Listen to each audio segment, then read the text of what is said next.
Hi hello friends, welcome back to Media Talks. நான் உங்கள் மௌனிகா. என்ன நடக்கக்கூடாதுன்னு நினச்சோமோ அதுதான் நடந்திருக்கு. நம்ம தான் அப்போவே சொன்னோம்ல இதுதான் நடக்கும் அப்படின்னு சொல்லிட்டு.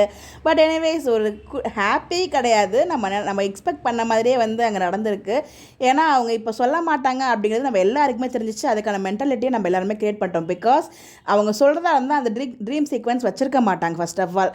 ஸோ சும்மா சிம்பிளாக தான் அந்த ட்ரீம் சீக்வன்ஸ் வச்சுருப்பாங்க. ஸோ ஃபுல் ட்ரீம் சீக்வன்ஸுமே பார்த்தீங்கன்னா நம்ம டிசப்பாயின்மெண்ட் ஆகக்கூடாது, நம்ம எல்லாமே எதிர்பார்த்தோமோ அதை அங்கே சும்மா ஜஸ்ட் நமக்காக வச்சப்போயே நம்ம கண்டுபிடிச்சிட்டோம். அங்கே கண்டிப்பாக விஜய் கிட்ட காவேரி சொல்ல போகிறது இல்லை அப்படிங்கிறது ரொம்ப கிளியர் தெரிஞ்சிடுச்சு.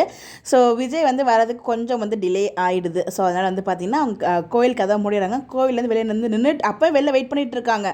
அவங்க போகலை காவேரி, ஓகேங்களா. ஸோ விஜய் வருவாங்க அப்படின்னு சொல்லி வெளியே நின்றுட்டு இருக்காங்க. பட் ஆனால் விஜய் வர இன்னும் டிலே ஆகுது. அந்த டைமில் அவங்களுக்கு மார்னிங் சாப்பிடல, அவங்க ப்ரெக்னென்சியாக இருக்கிறதால அவங்களுக்கு வாமிட்டிங், அந்த மயக்கம் எல்லாமே இருக்குது. நம்ம சொன்னோம் இல்லையா, அது மாதிரி ஒரு சுச்சுவேஷன் அங்கே அமையும். ஸோ அந்த இடத்துல நம்ம நிவின் கரெக்டாக வருவார் அப்படின்னு சொன்னால் அதே மாதிரி வந்தார். அவங்கள தனியாக கூப்பிட்டு போயிட்டு ரெஸ்டாரண்ட் கூப்பிட்டு போகிறாங்க. கூப்பிட்டு போயிட்டு அப்போ சொல்கிறேன், என்ன உடம்பு சரியில்லைன்னு கேட்கும்போது எல்லாம் நல்ல விஷயந்தான் அப்படிங்கிற மாதிரி சொல்கிறாங்க. அப்படிங்கிறப்ப அங்கே அவர் புரிஞ்சுக்கிட்டார் நல்ல விஷயம்னு சொல்லும்போது ரொம்ப சந்தோஷப்படுறார். நிவினோட கேரக்டர் இதுதாங்க. ஸோ அவர் பார்த்தீங்கன்னா ரொம்ப ஒரு ஜென்யூனான ரொம்ப அழகாக அவரோட கேரக்டர் எழுதியிருக்காங்க. என்ன பண்ணாலும் அவர் ரொம்ப நல்லவர் அப்படிங்கிற மாதிரி தான் வச்சுருக்காங்க அவரோட கேரக்டரை. ஸோ அந்த கேரக்டர் பார்த்தீங்கன்னா ரொம்ப சந்தோஷப்படுது, உண்மையாக சந்தோஷப்படுது.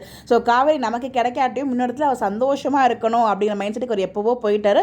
ஒரு நல்ல ஃப்ரெண்டாக தான் 2 பேரும் இருக்காங்க. பட் கங்கா தான் யமுனா தான் பார்த்தீங்கன்னா தப்பாக புரிஞ்சுக்கிறாங்க ஒரு 2 பேரும். பட் ஆனால் 2 பேரும் இப்போ நல்ல ஒரு ஃப்ரெண்டாக தான் இருக்காங்க. ஃப்ரெண்டாக இருந்தாலும் இந்த இடத்துல காவேரி இதை சொல்லியிருக்க தேவையில்லை, இதெல்லாம் நல்ல விஷயம் அப்படின்னு சொல்லியிருக்க வேண்டாம். ஏன்னா நம்ம எல்லாருமே எதிர்பார்த்தது விஜய் கிட்ட தான் ஃபஸ்ட்டு சொல்லணும்னு சொல்லிட்டு. பட் இங்கே அவங்க வார்த்தையாக சொல்லலை ப்ரெக்னென்ட் அப்படின்னு சொல்லிட்டு எல்லாம் நல்ல விஷயம் சொல்லும்போது அங்கே நிவின் புரிஞ்சுக்கிட்டாரு. அதுவுமே சொல்லாமல் இருந்திருக்கலாமோ அப்படிங்கிற மாதிரி தான் எனக்கு இருந்துச்சு. அந்த எபிசோட் அந்த ப்ரோமோ பார்க்கும்போது சொல்கிறதுக்கு ஒன்றும் இல்லை, நோ வேர்ட்ஸ் அப்படின்னு சொல்லி நம்ம பிரவீன் பண்ணர் சார் சொல்லியிருந்தாலே அது போடும்போதே அப்படி தான் எனக்கு இருந்துச்சு. பட் எனிவேஸ் ஓகே தாங்க. விஜய் இல்லாட்டியும் காவேரியோட நம்ம எல்லாரும் எதிர்பார்த்தா அந்த ஒரு ப்ரோமோ தான் அங்கே வந்திருக்கு. நம்ம ஆல்ரெடி எக்ஸ்பெக்ட் பண்ணோம், இதை பற்றி நம்ம பேசவும் செஞ்சுருக்கோம். என்ன அதை பற்றி நம்ம பேசினாலும் இப்படி நடந்திருக்கக்கூடாது நம்ம சொன்னோம். பட் அப்படி தான் வச்சுருக்காங்க. எக்ஸ்பெக்ட் த அன்எக்ஸ்பெக்டட் எப்பயுமே மகாநதியை பொறுத்த வரைக்கும் அந்த மாதிரி தான் எப்பயும் கொண்டு போயிட்டுருக்காங்க. இதுக்கப்புறம் என்ன நடக்க போகுதுன்னு சொல்லி ஒன்றுமே புரியவே இல்லை. நம்ம திருப்பி முதலேருந்து ஆரம்பிக்கிற அப்படிங்கிற மாதிரி தான் இருந்துச்சு காவேரி. ஸோ அன்னைக்கு காவேரி பார்த்தீங்கன்னா சொல்கிறேன்னு சொன்னால் கோயிலுக்கு கூப்பிட்டு வந்தாங்க. இப்போ விஜய்கிட்டப்பா உடனே சொல்லலாம் அப்படின்னு சொல்லி நிவின் கூப்பிடும்போது இப்போ வேண்டாம், காவேரியாக வெண்ணிலாவா நான் தெளிவாக முடிவெடுக்கட்டும், அதுக்கப்புறம் போகலாம் அப்படிங்கிற மாதிரி சொல்கிறாங்க. அதான் அவங்க ஆல்ரெடி சொல்லிட்டாங்களே, வெண்ணிலா கிட்ட ட்ரூத் ரிவீல் பண்ணிட்டாங்க காவேரி தான் என்னோட ஒய்ஃப் அப்படின்னு சொல்லிட்டு. இந்த விஷயம் காவேரிக்கு தெரிஞ்சாலே போதும், கண்டிப்பாக காவேரி சொல்லிடுவாங்க. பட் தெரிய வைப்பாங்களா டீம் அப்படிங்கிறது அங்கே ஒரு மிகப்பெரிய கேள்வியாக இருக்குது. அதுக்குள்ளாட்டி வெண்ணிலாவுக்கு ராகினி ஏற்றி விட்டு வேறு மாதிரி எதுவும் கொண்டு போகிறாங்களா அப்படிங்கிறது நமக்கு தெரியல. யோசிக்கவே முடியல அடுத்த ட்ராக்கை. நீங்கள் என்ன நினைக்கிறீங்க? உங்களோட ஒப்பீனியன் மறக்காமல் கமெண்ட்டில் ஷேர் பண்ணுங்கள்.